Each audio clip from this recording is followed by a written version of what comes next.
Good morning, Mr. Gonzalez. Do you speak English? Yes, sir. Good morning. Morning. You're charged with two cases. You're charged with evading arrest and resisting arrest. You're facing up to a year in jail and or a $4,000 fine on both of those cases. We are going to do probable cause. You have the right to remain silent. Anything you say can or will be used against you. You have the right to have an attorney present. If you cannot afford one, one will be appointed to you, sir. Okay. On March 22nd, 2025, at around 7 p.m., officers were dispatched to 1855 Work Road in Houston, Harris County, Texas, in regards to a criminal mischief in progress. Upon arrival, the officers observed the defendant at a location matching the description on the call slip. The officer gave verbal commands for the defendant to lay on the ground and put his hands behind his back. The defendant ignored commands and ran away from the officers. A foot pursuit was initiated, and the officers continued to yell verbal commands for the defendant to stop running. The officers were able to detain the defendant approximately 100 meters away. The defendant then actively resisted, and the officers had to dry stun him. The defendant was using both hands to push off officers in order to avoid detainment. The defendant grabbed the officer's ballistic vest and attempted to push the other officer. The defendant attempted to push officers multiple times, and the defendant struggled on the ground for approximately 3 minutes before he was detained. What was he doing wrong? All you said he matched a call slip. So Yes, for a criminal mischief in progress, Your Honor. that's completely conclusory. What is the alleged mischief? What did he do wrong? Who did he do wrong to? And I don't have that information. Then none of that? I mean, who's writing the reports? Mickey Mouse? You know? I mean, really? I haven't heard anything. I'm going to find no probable cause. Mr. Gonzalez, be careful, man. Okay. When you get into a pissing match with people who have the power of arrest, who's going to win? I'm gonna be more careful. I promise it's not gonna happen anymore. Be I careful. promise. I got my family. I want to, Okay? Thank you. Got it. God bless you. Dude. All right. Good morning, Mr. Walker. So, with us, you were charged with failure to identify oneself. That's why you're charged here with us, failure to ID, right? You're facing up to 6 months in jail and or a $2,000 fine. The reason that we're taking you into custody now is because you have 2 felony warrants for, it looks like you were on probation for a felony theft, and they filed, I guess, a motion to revoke because of that warrants issued. So that's why we have you in custody now. I can't let you go because then I would get in trouble. We're going to do probable cause in our case. You have the right to remain silent. Anything you say can or will be used against you. Well, I don't want to talk about the case. You've got a lawyer. You know, you need to talk to him, let him talk to me, because I don't want you to say something that hurts you anymore. Yeah, So let's just do probable cause, because I don't know why. I don't even know why we're here. yeah, my son, I'm a single father, and he can machine everything. There's no way to put on GPS. Like, Well, hold on. Let's do probable Just cause try to- first, I because know, that's why I said GPS. It's not up to him. We're just talking about these meetings. I can't, there's nothing I can do on the felony case, man. I'm just a lowly misdemeanor. In his defense, Judge, the felony motion is based on technicals, and in this new case, this failure to ID. Really? Yeah, I don't see anything. Well, let's do it real quick and then we can talk and I can give you more info. On March 21st, 2025, officers were dispatched to a family disturbance call for service at 2525 Holsworth Road in Spring, Harris County, Texas, which is an apartment complex. The officer began by identifying the defendant, who could not provide a valid driver's license. The defendant verbally identified himself as Adam Mitchell with a date of birth of December 23rd, 1987. The reportee then gave the officers his correct name, and the defendant then admitted to providing false information due to advising about a traffic warrant that he believed he had. The defendant then gave his correct name. The officers discovered an active warrant for the defendant out of Cook County, though there was no extradition. So there was a warrant out of Cook County. There was, but there was no extradition. Cook County, Illinois? Yeah, sure. I looked at the NCIC. All I saw in there that it could possibly be was some sort of like traffic offense. Okay. That's all the trigger he's talking about. Don't say. Not right. So he gives the name of Adam. Adam Mitchell. And Judge, this isn't filed as a fugitive, just a straight failure to ID. Right. Well, because he wasn't. Well, maybe he was. I don't know. Regardless, so Mr. Walker, I'm going to find that there's sufficient probable cause. Well, hold on. I'm going to find that there's sufficient probable cause to go forward in this failure to ID case. It looks Just like, call the police. I don't want to call the police. They never asked me my name. I don't, Like, I'm the person who called the police. I thought it was a stop. No, they No. were dispatched to a family disturbance at an apartment complex. The officer arrives, proceeds to try to identify both individuals, began by identifying the defendant who could not provide a valid driver's license. The defendant then identified himself verbally as Adam Mitchell with the date of birth of December 23rd, 1987. I mean, I get that you call the police, but nevertheless, I mean, we've got, Then he told them the right info. but you still gave the wrong info and then they looked them up and then they get, you know? So, I mean, there's enough probable cause to go forward. Why would I, why, first, that didn't happen, but why did, like, if I call the police, why are they asking for my ID in the first place? They don't have the right to do that, sir. They're going there for a disturbance. Yeah, They because have to, look, I can't get into that, all that stuff now. But they're going to investigate something that happened. There's a disturbance. They go there. Normally what officers do is they have to look at everybody who's there to determine, hey, who is this? What's going on here? Does this person have any kind of issues? And so, you know, regardless, the good news is that it looks like on your motion to revoke, the only thing is fees that I see in this case. Okay. I can't let you go at this time because this is a felony warrant. You're set at no bond now, but you'll get to felony court on Monday. And at that point, I mean, I'm sure that they'll do something. I'm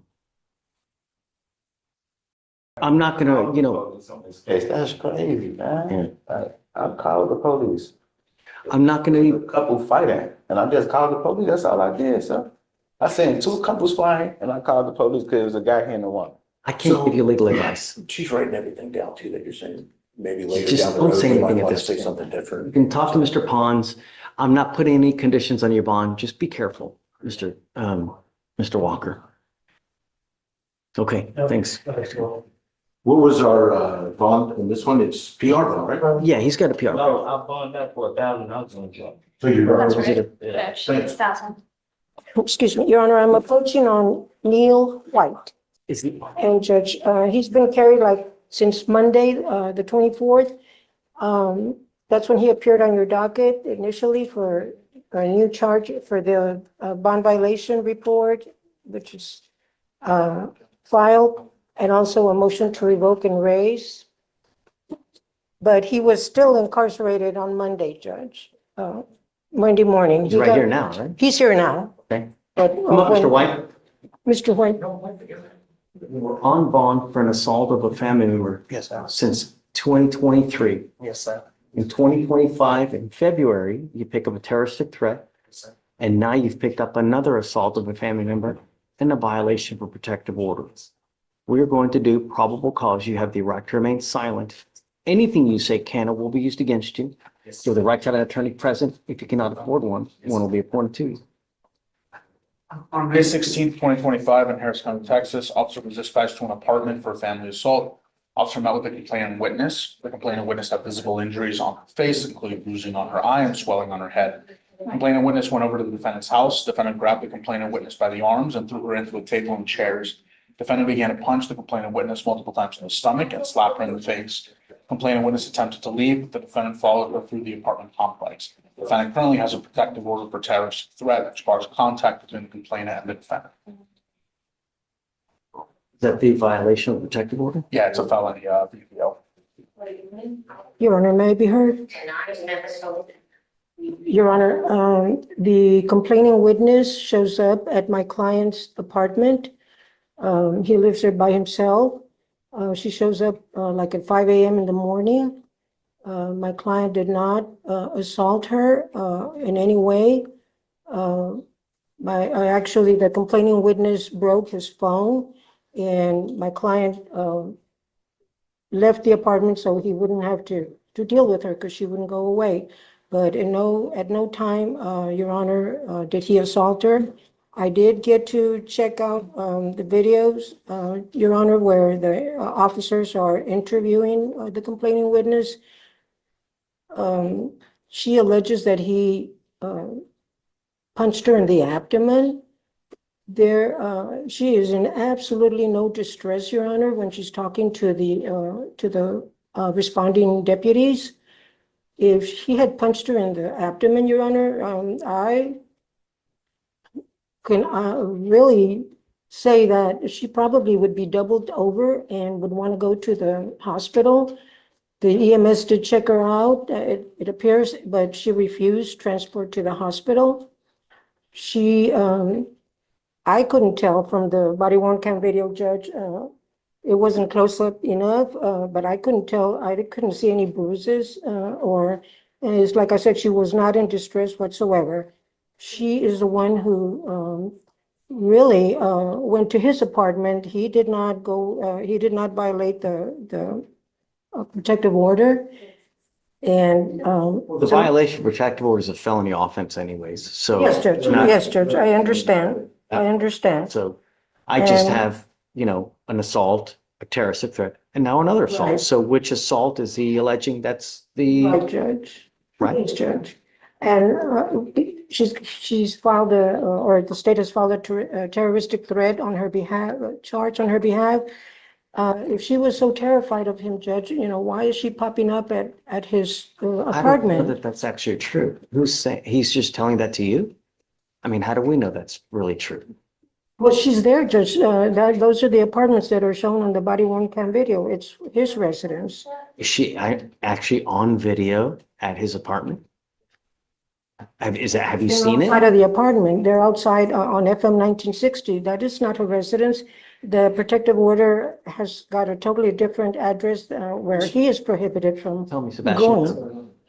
Okay, well, the VPO is not based on an address restriction, it's based on the assault of a protected person.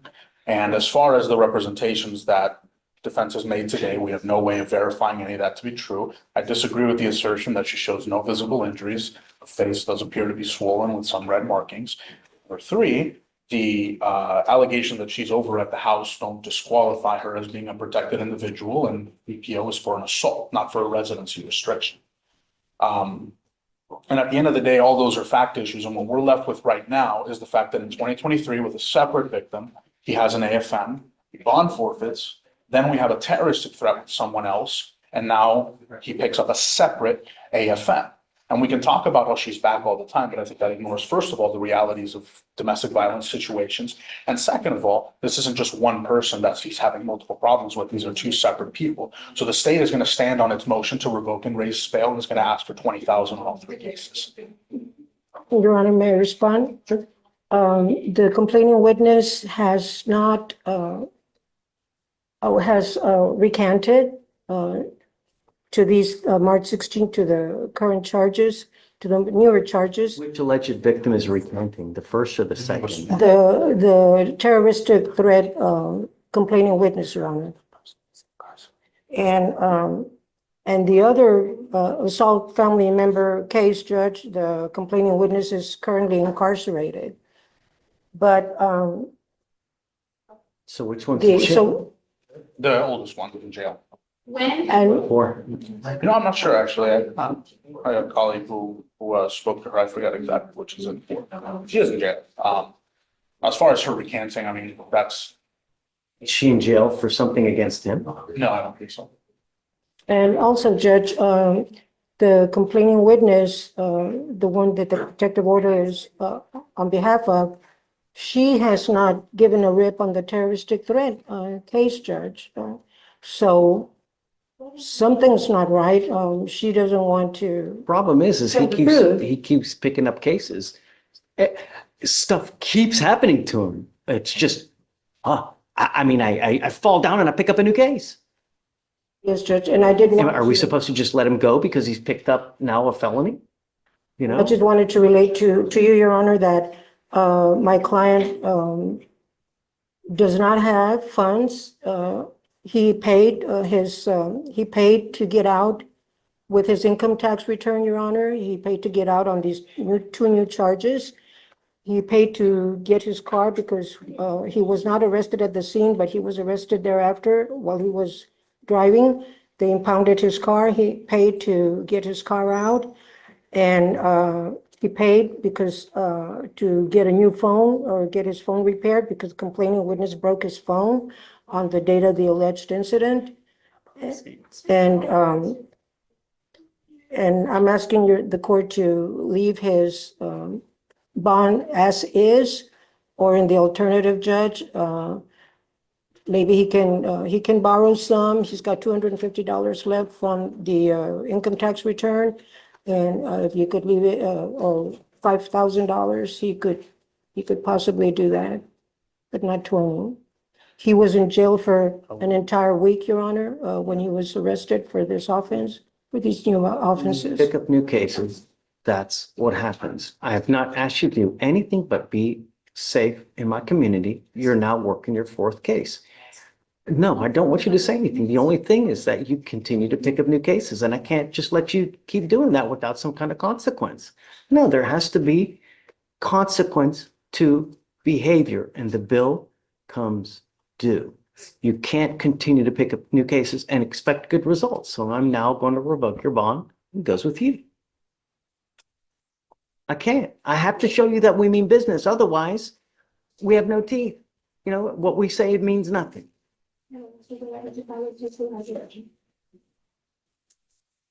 I'm going to tell you now that I'm entering an order for protection in all these cases. And if you violate this, I can have a hearing to hold you at zero bond, and I will do it in a heartbeat to protect my city at all cost. If this person comes to you, you don't open the door. If they call you, you don't open the door. Or I'm sorry, you don't answer the phone. If they email you, you don't reply. But at some point, we have to say when. Now's that time. It goes with you. Yes, Your Honor. I'm not going to set it that high. I think that high is obtuse, and that's just, mean-spirited to go that high. But Judge, this is 2 years worth of history here. Two different people. that's why they set the felony bond at 30,000. But I mean, He gave the first victim 10 stitches in the head. 10 stitches in the head. I read that, Judge. Tell me about the second one. What happened with the second one? The second one is this one, and then you want to Right. How bad are we talking injuries on the second? Judge, it's swelling and then bruising in the head. All right, so I'm going to do 10,002 on the first one, 5,000, so 10,003 on the first assault, 5,003 on the terroristic threat, and then I'll leave the second one as is. The new one as is. Thank you, Judge. So, no, then that has, no, I need a new one on, do we need to file a new one? For the original. Okay, can you, Sebastian, file a new order for protection on the old case so we can have him sign it? On the Yes, do you want it 2023? on the two victims or just on the? No, on both, yeah. Mr. Johnson, you were charged with harassment. You are facing up to 6 months in jail and or a $2,000 fine. We are going to do probable cause. You have the right to remain silent. Anything you say can or will be used against you. You have the right to have an attorney present. If you cannot afford one, one will be appointed to you. And judges, you know the details of this case are. Quiet. Just. Just read it. Officer reviewed a police report from February 4th, 2025, after the officer spoke with the complainant. The complainant stated the defendant, her ex-boyfriend, called the complainant and stated that he was going to kill her and then showed up at her job. The defendant was approached by security and fled the scene prior to contacting the complainant. On February 24th, 2025, the defiant officer called the complainant. The complainant stated that on February 7th, 2025, she told the defendant via phone call to stop harassing her, and the defendant told her he did not give a fuck. On February 12th, 2025, the complainant received an email that stated, "Skip pussy bitch, I just love you." The defendant also sent a 20-second pornography video. The video showed a female laying on her stomach, nude, and the video zoomed in on the female's vagina with fingers being used to spread the female's buttocks to expose the inside of her vagina. The complainant recognized the hand and the fingers in the video to belong to the defendant and recognized the room. The complainant stated the defendant had previously emailed her on March 16th, 2024 from the same email, sending a picture of himself at work. On February 18th, 2025, the defendant emailed the complainant 6 times. On February 23rd, 2025, the defendant emailed the complainant 9 times.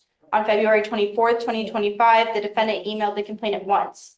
The complainant changed her phone number on February 22nd, 2025, because she kept getting phone calls from unknown numbers, and when she would answer, the call would hang up. The officer texted a photo of the defendant from his Texas driver's license, and the complainant identified the defendant. Pornography video that was sent. We don't know the ID of the female in the video. So, Your Honor, I think it would probably take some more investigating to figure out the identity of that female. So we can't speak about it. I don't know if it's recognized her. But that is. She would say whether she recognized it was her. I would imagine that there's a whole host. That's a felony. Yeah, If it's. we haven't spoken to her directly yet, Your Honor. It's just because it's been enforced that time.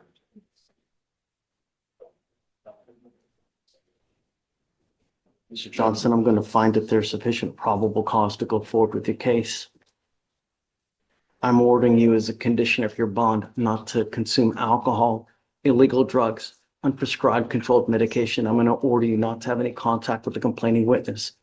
I'm going to put a GPS monitor on you so I know where you are at all times. If I find that you go anywhere near this person, if I find that you try to have any communication with this person through any means, I don't care what it is, if it's Snapchat, if it's Facebook, social media, smoke signals, whatever it is, I will put you in jail. I'm going to do everything in my power to protect my community at all costs. I don't care who you are. Do you understand? Yes, sir. I'm now entering into what's called a magistrate's order for emergency protection. This is a court order that identifies Ms. Turner as a protected individual.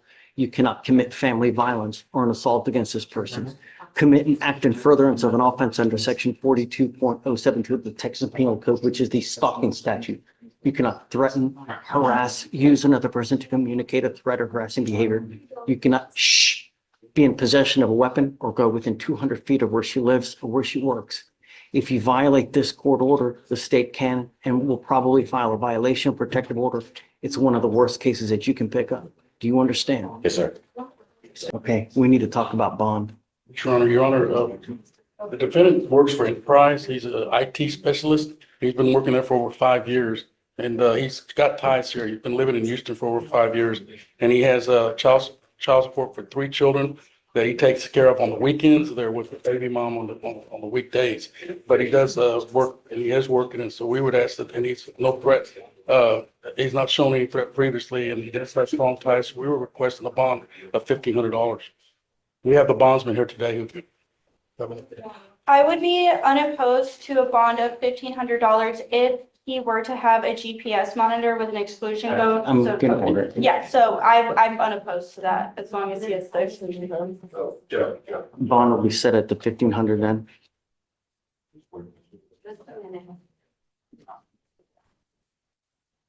You will get no more warnings, Mr. Johnson. You're in the free world now. Act accordingly. If I find that you do anything, it's not going to go well. Do you understand? Sir. Okay, all right. So you have a bonding company here now? Okay, he'll have to meet with Shaw first for all the bond conditions. Then after that, we can release him to the bonding company. Yeah, for sure. Okay, all right, thanks, Joe. Good morning, Mr. Jenkins. So we brought you out because your lawyer wants to talk about what's going on with your case. I don't know, you tell me what you'd like to. Well, Judge, there's several things I want to address, right? Okay. His reckless driving was dismissed. The felony case that caused you to place him in county and raise his bonds has been disposed of. It was reduced to a misdemeanor, I guess, last week or so sometime. So I don't know. I don't know anything about what's. So now we're stuck with 2 terroristic threat cases, one against his brother, Watson. Yes. Has spoken with his brother about that case. We were here, I believe, Tuesday. We reset it to today to see if the investigator could find any audio or video that was associated with one of the cases involving Crutch Fitness and an employee there. It's my understanding. So I spoke to the officer. He told me he was going that day last week, and I've reached out to him again, and now he's saying he's going today. Okay. Yeah. I mean, officers are busy. I Yeah. get, but, and we can't just expect them to drop on a dime to get something, right? No, right, and I understand, but I think that if we were to come to a disposition of this case, like Mr. Jenkins wants, I think it's one simply just to get out of custody. And I think that I get it, because no one wants to stay in jail, right? But I also think that he has arguably some good arguments to make in his defense, not only for the Crutch Fitness case, but given now that his brother's not on board to prosecute. I was asking at his request for a time served. State is not willing to do that. They'd like him to be TRAS and whatnot.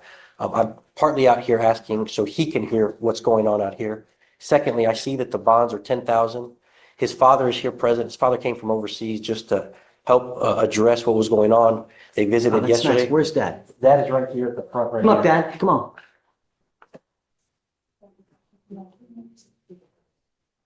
Thank you so much for coming.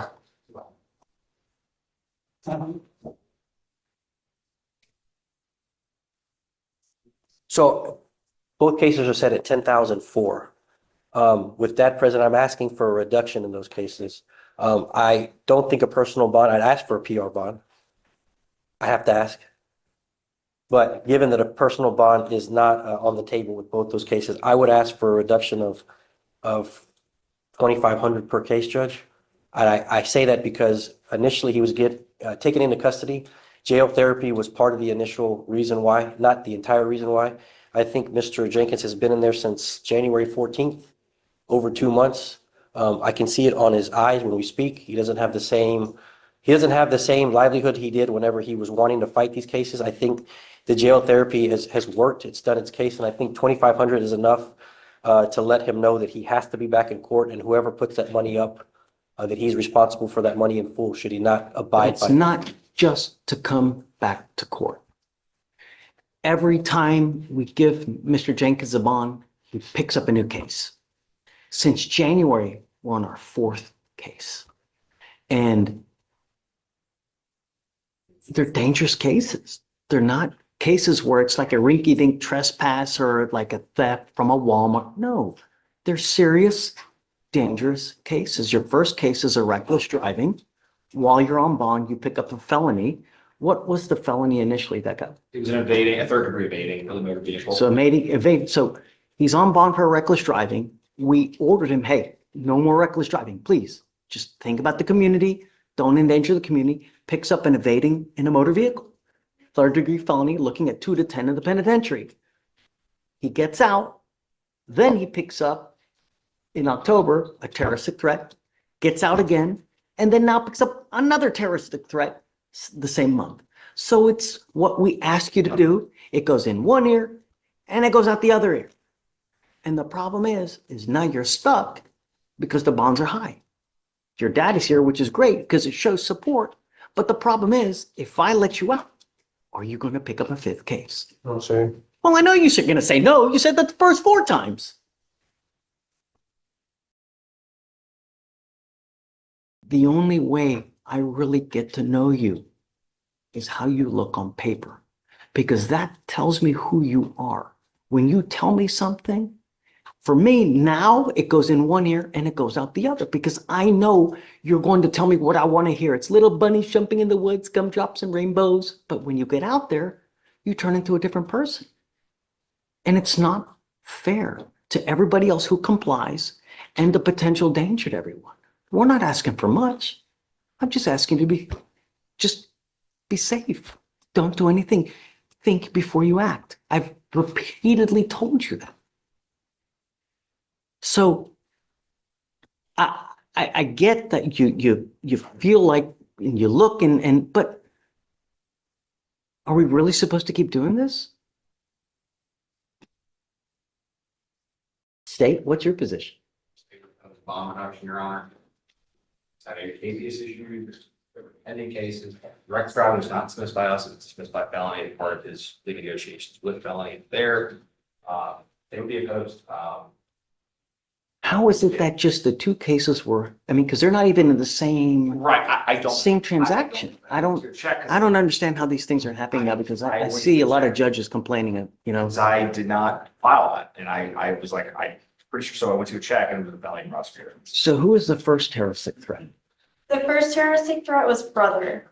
Who's the second one? Second one is a manager at a gym.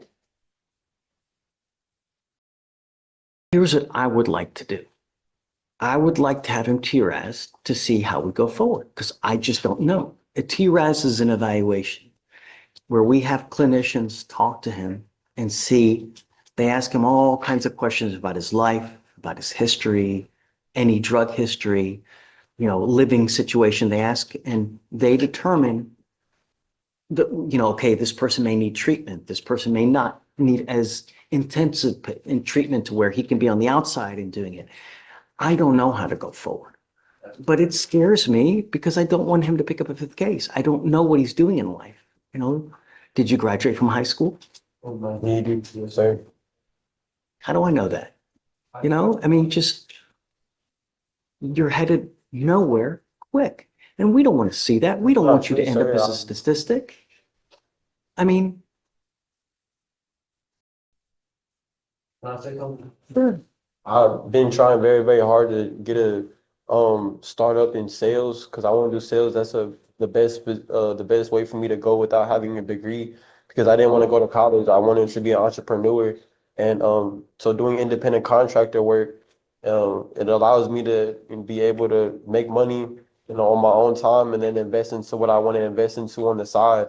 Because I don't believe that working a job for the rest of my life is a way for me to live my life. And I agree with you that I keep on catching cases, but it's not because I want to start trouble. It's just because I have too much time on my hands and the things that I want to get started, I haven't gotten started yet because I procrastinate a lot. I know that I do that, but it's not because I can't control myself. I have a lot of self-control and if you let me be free, it's Terroristic not. threat says the otherwise. A terroristic threat says that when you get angry, you pop off and you have no self-control and you start throwing out threats, right? Without, that says no self-control. Well, I would say, Judge, on that one, just this is at a gym, but there was also a basketball game that had just happened.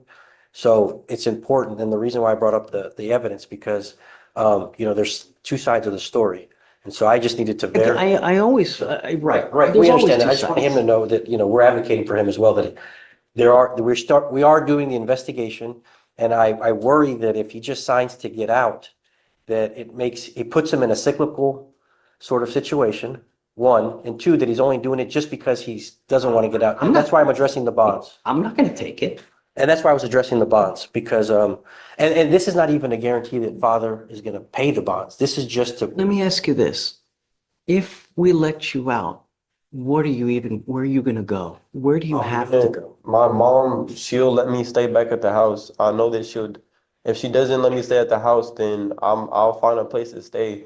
But I'm not letting you out to the street. They'll eat you alive.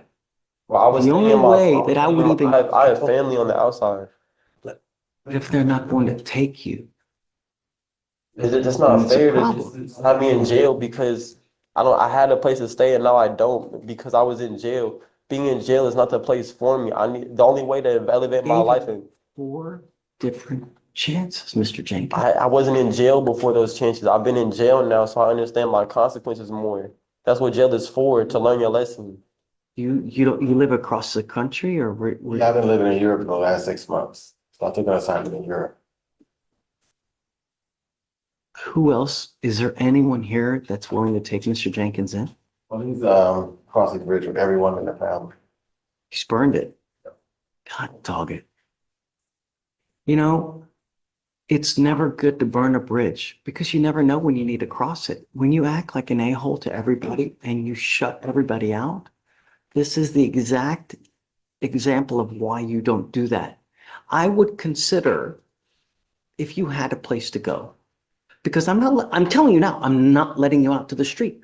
If you have nowhere to go, then that's set you Find a place up. to go, but I can't find a place to go if I'm in jail. I have nobody to call in jail. Nobody answers my phone when I'm in jail. So if I stay in jail, that's gonna be my life forever. It's gonna be a kid that had a chance in life to a kid that has a life in jail now because of a few mistakes that I know not to make anymore. Let this be a lesson. If I'm able to go through the MAC judge and find some kind of social program, and work that way and provide evidence to the court that they can house him. My parents will help me find a homeless shelter. They'll help me find a homeless shelter to stay at. Like they did that before. I just don't want to preempt. Really? He burned every bridge. He has I have 6 boys and he's number 5.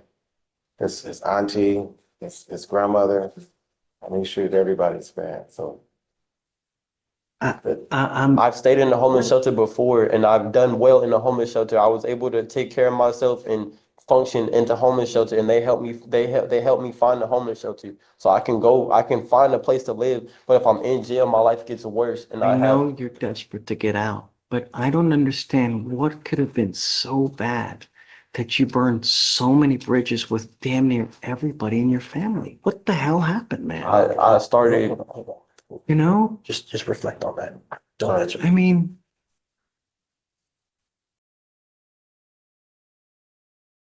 evaluation would be great. Because he was evaluated before and he was medicated, but he refused to take his medication. that's big. You know, the problem is, Mr. Jenkins, is that we get a lot of people here that they're supposed to take medication, right? And they start to take it and things go great. The problem is that things do go great when you take your medication. And a lot of people say, you know what? I don't need this anymore. I'm doing great. And when they stop taking it, everything turns right back into scheisse. You know, that's the problem. When you're taking your medication, things go great. You must continue to take it. Can I say something? Hey, hold on. The medication. We're not talking about the cases. I know I'm talking about the medications. The medications, they were making me drowsy. So I was in process of getting on new medications that were uppers and not downers because at the time I didn't have a car. So I was going through a lot more shit. So it was the same position I'm going to be in now. So I know that's not a good argument. But finding a medication that has me up instead of down so that I can function and find a job and make money. Because really, it's not, but my life is bad and I'm going through what I'm going through because I'm not where I want to be in life. I don't have any money and I can't take care of myself because of that. So that causes a lot of mental illness. That's what you can call it, mental illness, but it's really just going through life and having stress going through life. That's the problem I'm dealing with, not having any money. So once I have money, you'll see a completely change. It'll be like I'm on the best medication ever once I have money. Do you think that me just letting you out, poof, you're going to get money? I'm not saying that, but I can show you by going to the therapies and the classes that I'm doing better, and then I'm trying to elevate my life to a point where I can take care of myself and I don't have to depend on anybody in my family. And then you'll see that poof change once I'm in a position where I can take care of myself. I can promise you that you'll see that poof change as soon as I can take care of myself because I have money now. Schedule the assessment for Monday. Great. I'd like to do a TRAS to see how we go forward because I don't know. But I'm going to tell you now, I'm not letting you just out to the street.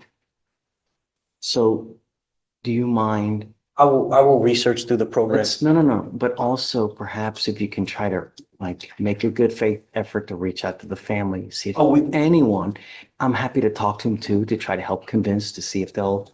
We speak extensively, but yes, sir. So we're talking to have him sit the Job Corps. So there's a Job Corps at St. Marcus that he qualifies for because he doesn't have any felony. So he can go to Job Corps, learn a trade, and stay up there if he's willing to do that. The problem is that is he going to do it?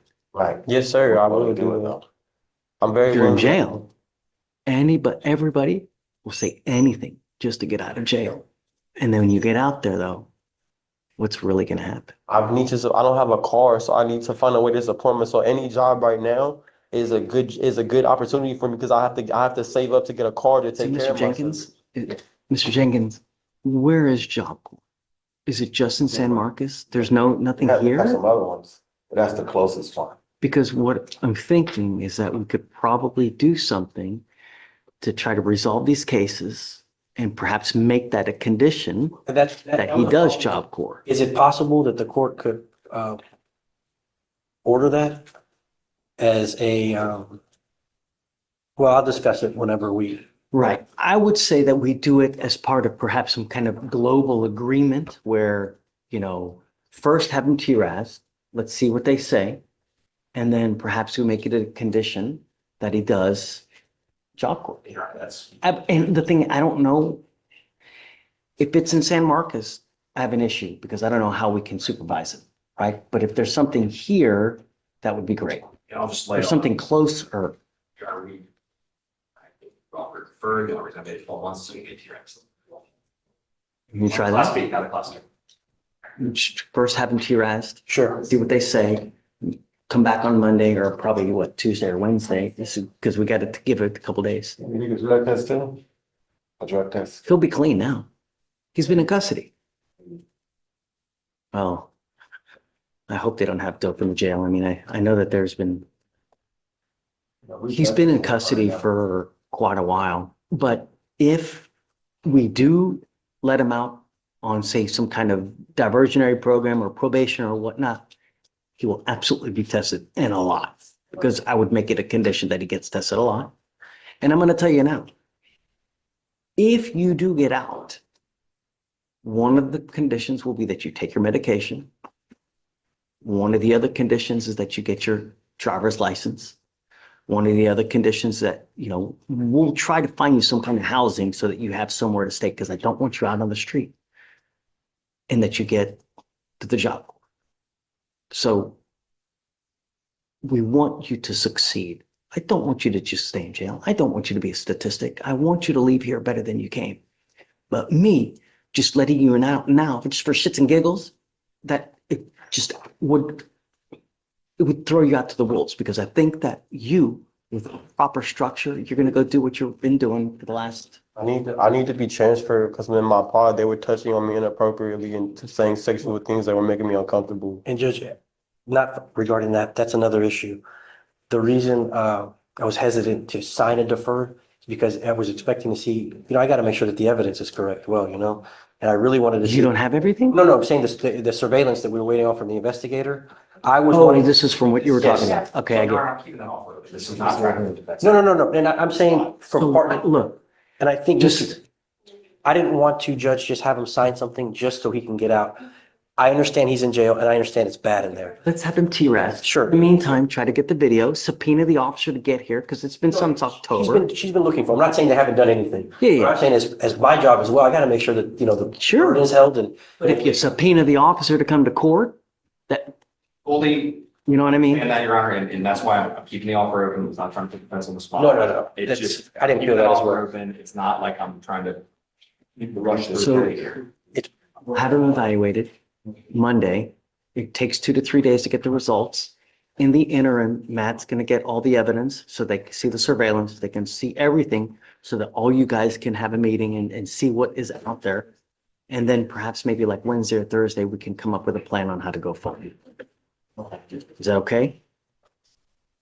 Matt, Yes, sir. how long So- are you to be here? I'm gonna be here until we resolve it. I was supposed to leave on the 29th. I can stick around. Okay. We'll try to do it as fast as possible. I have to be back by the 11th. Oh, yeah. Well, sure, absolutely. My main concern is where is he going to live when he gets out? Because His plans was his vehicle, but his vehicle is repo. Which is not yesterday, because we didn't know where it was at. So it's the car that he was. car's gone. Car's gone. I understand. So I have 3 vehicles. I was gonna try to get him. I don't know if he has a license or anything. Can you run his license, Yes, please? Judge. Before you just start driving and getting out there, just make sure that you yourself are good. Before you start doing all I'm this. very cognizant. Just listen, and then you can speak. I know you are, but I mean, taking the medication, if you're taking any, so that you get everything, you do it in steps. You don't start running or start walking. There's a process. I need to be out of jail. My mental is way worse when I'm in jail than when I'm in the free world. In the free world, I'm on a way better position to take care of myself and elevate my life to where I need to be. In jail, it's the opposite. Okay. This is what you consider when you're out there in the free world. And I understand. I wasn't considering that before, but I will now that I've been in jail. I understand what jail is, and there's a place I don't want to be. I understand what I'm dealing with on the free world and what I need to do in the free world in order to not come back to jail. I understand Mr. that. Jenkins, we're in the home stretch. You gotta stop replying. We are in the home stretch. Matt, in the interim, if you could please just find, Yes, I will do. find a home. I'm happy to talk to any family members to help try to convince. The shelter he was in before. The shelter he was in before was an age group, and they have to have beds. So he wasn't in a real homeless shelter. He was in a place where children go from 18 to like 21. It's a shelter, but I think all that's over now. So he won't be able to get him in one of those places.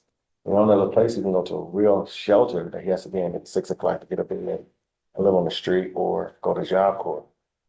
So he doesn't understand that those shelters doesn't exist anymore. Those kids shelters. Hear that?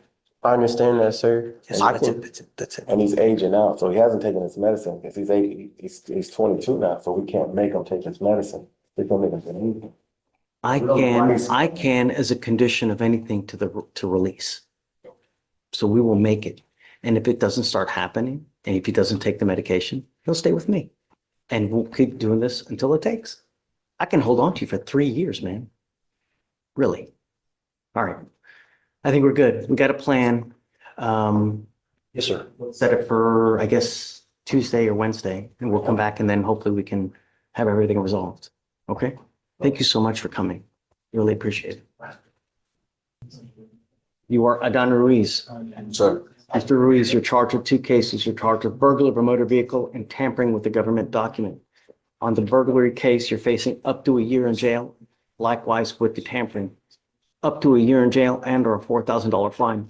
We are going to do probable cause. You have the right to remain silent. Anything you say can or will be used against you. You have the right to have an attorney present. If you cannot afford one will be appointed to you, sir. On March 20th, 2025, an officer was dispatched to a burglary of a motor vehicle that occurred in the Old Navy parking lot in Harris County, Texas. The officer spoke with 2 witnesses who viewed the incident. Witness 1 stated the suspect motor vehicle pulled up to the complainant's motor vehicle, and the suspect was wearing a camo hoodie and had gotten out and pulled the door handle of the complainant's motor vehicle, attempting to open it, setting off the alarm at the same time. Witness 1 advised the suspect got back into the car and drove to another area of the parking lot, parked, and waited for the alarm to stop alerting. Witness 1 stated once the alarm stopped making noise, the suspect drove back over to the complainant's motor vehicle, parked, and the suspect in the passenger seat got out and was able to make entry into the complainant's motor vehicle. The complainant advised that she was walking up to her vehicle when she saw a Hispanic male wearing a camo jacket hoodie sitting in the driver's seat of her vehicle. The complainant stated the suspect saw her walking up, jumped out of her vehicle, got into the passenger side of a vehicle waiting with an unreadable paper plate. And the complainant advised she heard a male tell the driver to go, go, go. Another officer advised he was patrolling when a gold Tahoe, which was the description in the vehicle before, driving at a high rate of speed past him. A traffic stop was initiated of that vehicle. The officer was able to send pictures from the witness showing the suspect vehicle leaving the location to other officers who were able to verify the suspect vehicle. After further investigation and search of the vehicle, a camo jacket was found in the rear seat and a flat pointed screwdriver consistent with the tool that would be used to break the lock on the complainant's vehicle store. Defendant 1, Ruiz, is a registered owner of the Tahoe, but the motor vehicle was displaying a counterfeit paper tag that did not come back registered to any person or any vehicle. Defendant 1 was identified by his VIN number and booking photos. Defendant 2, Cerna, was identified with his VIN and booking photos. Who was the one who actually went allegedly into the car? Was that Cerna or was that Ruiz? And is Cerna here? No, Judge. Oh, yeah, he has 2 felony warrants. On Cerna, bond gets revoked at 10,002. I am not able to tell, which of the suspects was the one allegedly wearing the camo hoodie and the one that physically entered the vehicle from the dim sunlight. Mr. Ruiz, since 2020, felony evading, theft, felony retaliation, assault of a family member, felony unlawful carrying of a weapon, felony theft, and now tampering and a burglary of a motor vehicle. I want you to understand that I'm going to do everything in my power to protect my community at all costs. I don't care who you are. I don't care what color you are. If you're a small farm animal, I will do everything in my power to protect my community at all costs. You are not to hang around with defendants. I'm going to put a GPS monitor on you and I'm giving you a curfew. I don't want you out in the middle of the night. You're not to use alcohol, illegal drugs, and I'm telling you now, I'm going to test you like crazy. If I find that you're using, it's not going to go well for you. So understand. Sir, What do you do in life now? You work? sir, Did you graduate from high school? sir. You did? No, sir. I got my diploma, my GED. What are you doing now? Are you working? Yes, sir. I want to know that you're actually working and that you're going to be a productive citizen. When people have too much time on their hands, they become self-destructive.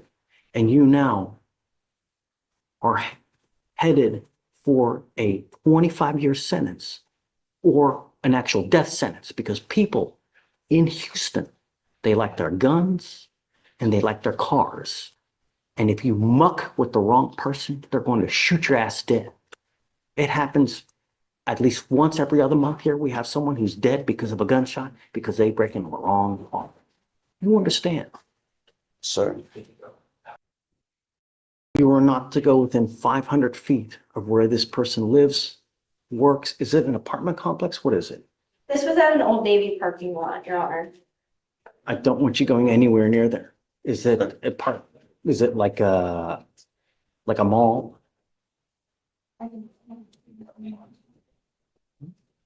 Guys, 9 p.m. to 6 a.m.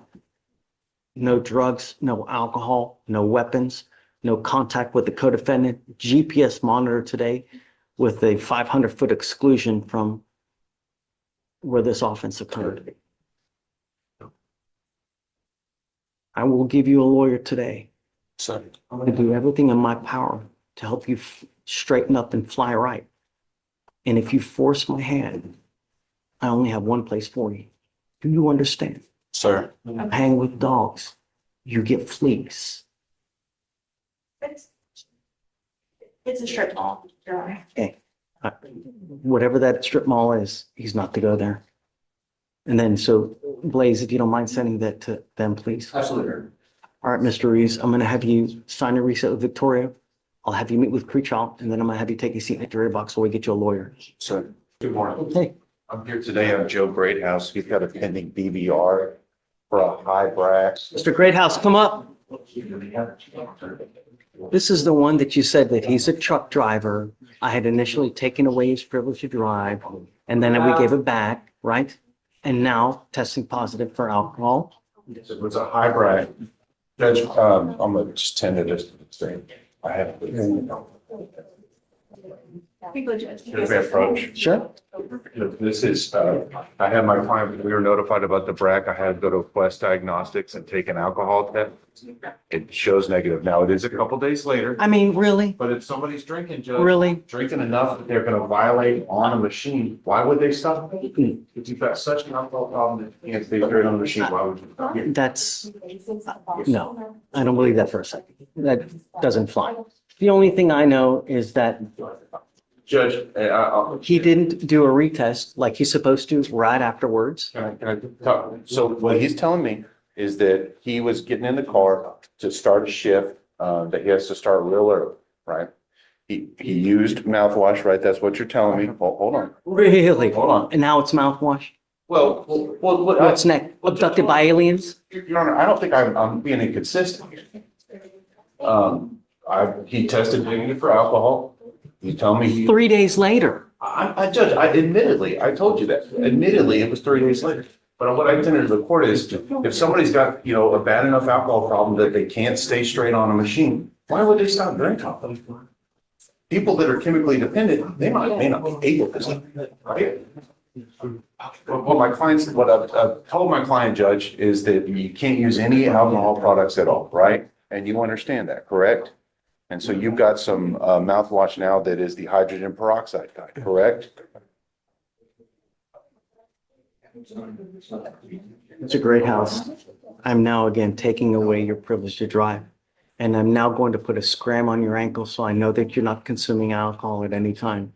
And if I find that you do, I'm well within my right to put you in jail right now, Mr. Greathouse. So be lucky that you're not going to jail right now. But if I find that you test positive, and I don't care if the Queen of England comes down and says, let's have tea and crumpets, you test positive for alcohol again. Do you understand me?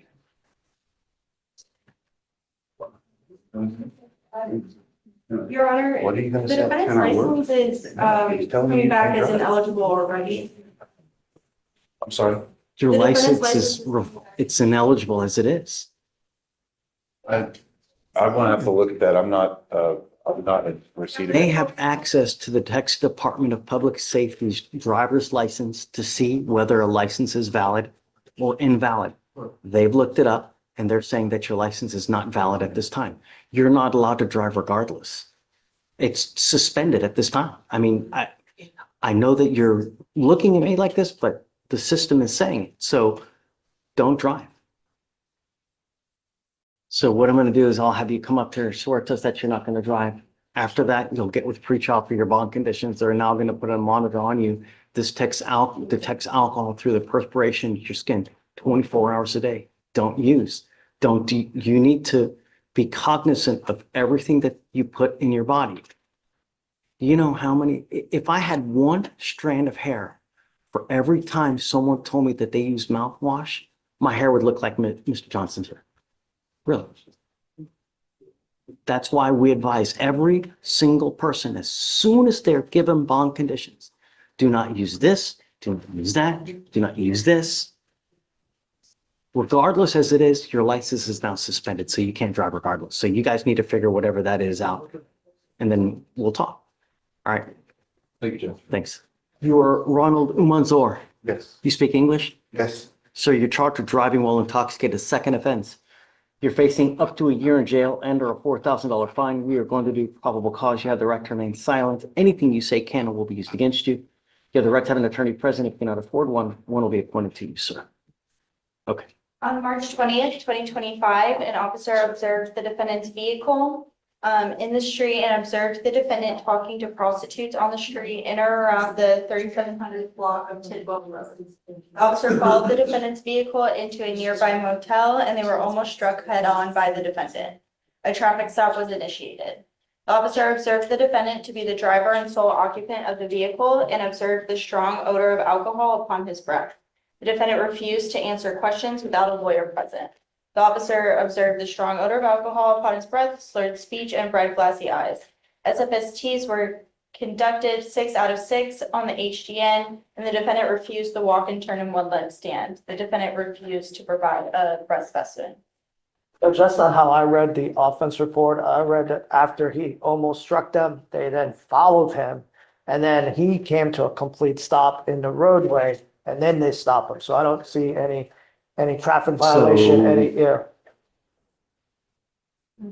I'm looking at the dim side, Judge. Okay. And that's for me, it's a distinction from what was read to what.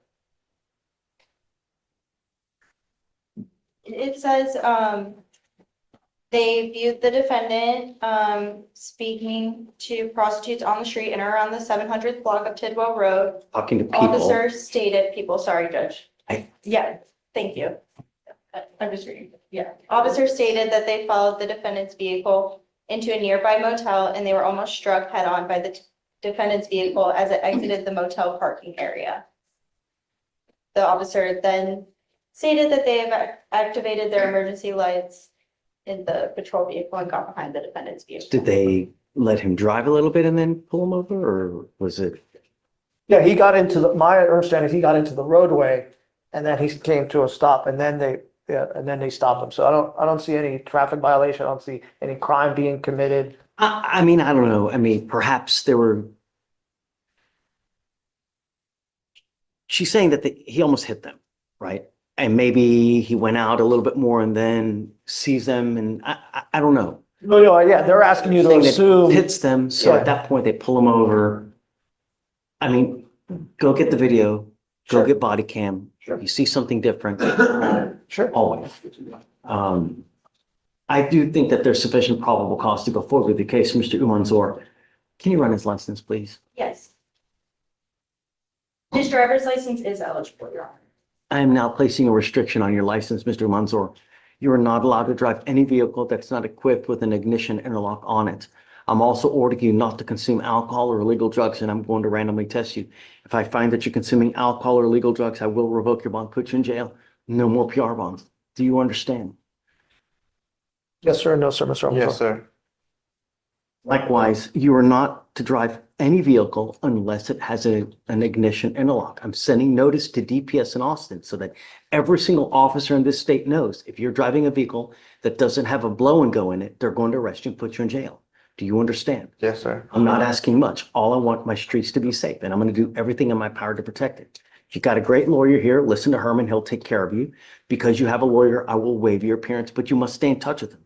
If he tells me he can't get a hold of you because you're playing games and you've gone AWOL, I will issue a warrant for your arrest. For now, I'll have you go to Victoria, sign a reset. We'll have you get with pre-trial for your bond conditions, and after that, you're free to I go. think you already had the interlock and everything previously.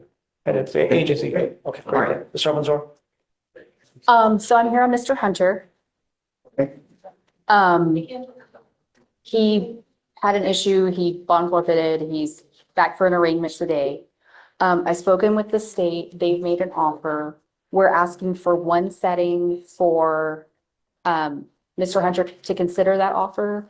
And then the state is going to eval the case if not, and if reasonable minds still disagree. Where is Miss? I don't even see Mr. Hunter. He's in here. Mr. Hunter? Has he made, Yes, he bonded out. sending him for a drug test right now. Okay.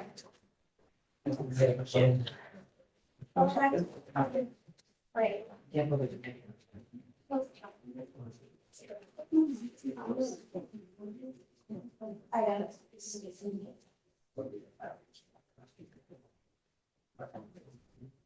I don't. I don't know what you have offered. They're part of here. I like it. And just, I'm going to tell you now that it's not going to be this revolving door anymore. right. No more revolving doors for you, Mr. Hunter. You understand? If I find that you're using, it will not go well for you. You come to court whenever you want to come to court. Well, that's not the way it works. I'm sending you now for a drug test. I guess we'll come back Monday and address the results because it's now 11 o'clock. I don't know. Okay. I just don't know if it's enough time. Okay. And Mr. Hunter just informed me, he drug tested yesterday. So I don't know if we have those results yet. The pre-trial people, Wait, yeah, the pre-trial people that I'm audited for drug tests, maybe Monday and I Thursday. don't know how because there was no order from us. If he's on the land and then he makes bond, those bond conditions are valid. You know what I mean? So we can't just. Shh. Okay, so when he was released, there were bond conditions in place that he needs to report on Monday and Thursday for drug testing. Okay. And so he did that yesterday. Did you test? Yes, it is, Judge. It is, from the drug test that I see yesterday. It is consumption deposit for. Okay, I'll let this. Alright. So yeah, for the deposit for THC, Endo, Oxy, and probably.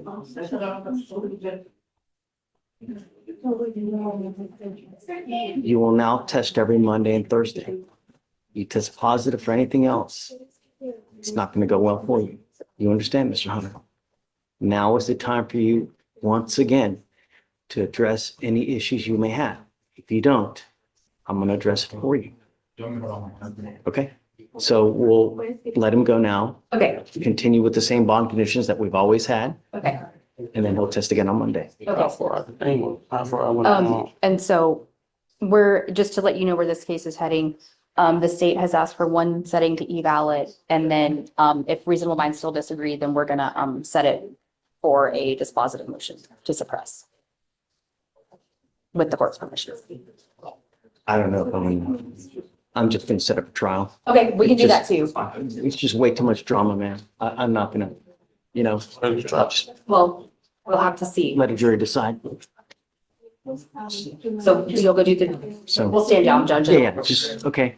Anna will continue like always. He's going to be back Monday and Okay. test. Let's go. Thanks.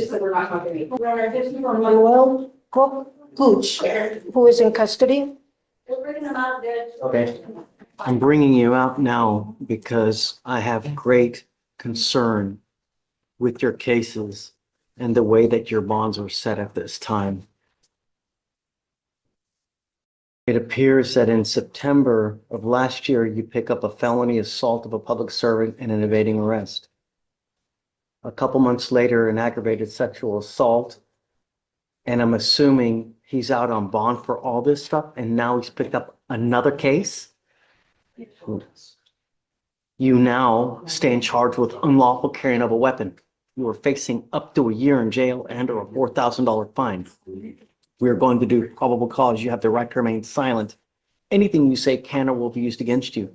You have the right to have an attorney present. If you cannot afford one will be appointed to you, sir. On March 17th, 2025, at approximately 2:46 p.m., officers were dispatched to 3099 NASA Parkway, Houston, Harris County, Texas, for an intoxicated male who had fallen off his bicycle and dropped his firearm onto the ground. Upon arrival, the officer observed other officers detaining the defendant and transferred custody to the affiant. The officer spoke to the witnesses, who stated they observed the defendant in an intoxicated state, walking along the sidewalk and stumble onto the ground, and they observed a semi-automatic firearm fall out of the front pocket of the defendant's hoodie. Witness 1 retrieved the firearm from the defendant and handed it to witness 2. Witnesses then held the defendant until police arrived. The officer attempted to question the defendant, but the defendant was unable to provide the officer with information as to why he was in possession of the firearm due to his intoxicated state. And the defendant was identified via his U.S. residency card. Does he have an iPhone? Do you know? Mr. Cook, I'm going to find that there's sufficient probable cause to go forward with your case. He does have an iPhone, Judge. Did you have anything you want to? Your Honor, I'd also like to add that a condition of his felony bond was to not possess a firearm. So this it's a BPO. I think Mr. Cook, they've given you chance after chance for you to remain out on bond. And I find by clear and convincing evidence that you refuse to comply with bond conditions. There are no non-financial conditions that we can do that will enable you to comply. As a result, I'm now going to revoke your bonds and I'm going to set them all at $10,004.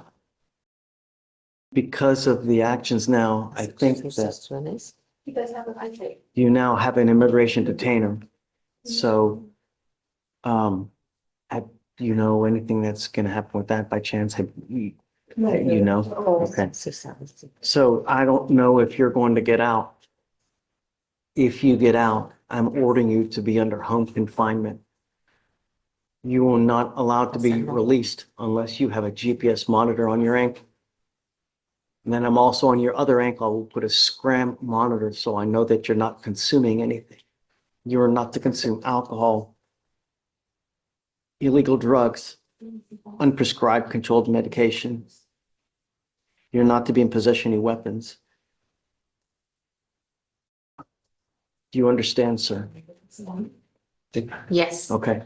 We need him to sign the conditions and then after that, we'll set him. It looks like the felony is set for, May. Let's do 30 just in case. And then if nothing's happened in the felony, then we can do another 30 after that time. So, okay.